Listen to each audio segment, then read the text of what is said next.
नमस्कार. सर्वप्रथम मला हे जे यश मिळालेलं आहे, मी आमच्या पक्षाचे जनस्वराज्य, भाजप आणि दलित महासंघ यांच्या युतीचे सर्वप्रथम आभार मानते.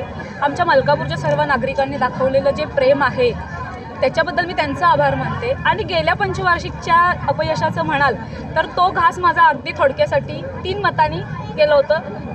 ते कुठंतरी आता प्रत्येकानं असं वैयक्तिक जबाबदारीनं की ह्या वेळेस मला गुलाल लावायचा हे प्रत्येक नागरिकानं ठरवून मला गुलाल लावलेला आहे. आणि त्या प्रत्येक माणसाचं, त्या प्रत्येक मतदाराची मी खूप खूप ऋणी आणि आभारी आहे.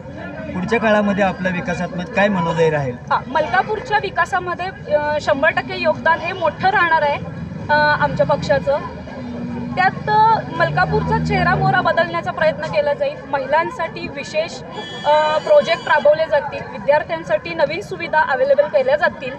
त्याप्रमाणे व्यापारी वर्गाचे जे काही प्रश्न असतील बाजारपेठेतील ते आम्ही प्रामुख्याने सोडवण्यासाठी, व्यापार वर्गाला बळकटी देण्यासाठी 100% प्रयत्न करतो. आजच्या विजयाचं नेमकं श्रेय कोणाला द्याल? माझ्या मलकापूरच्या सर्व नागरिकांना. बाळ, फ्रीजमधून श्रीखंड काढ ना. आम्ही पूर्वी घरीच बनवायचो श्रीखंड. त्याची चवच वेगळी होती. आता काय सगळं रेडीमेड. आजी, हे श्रीखंड खाऊन बघ. आज तुझ्या आईनं घरीच बनवलं की काय?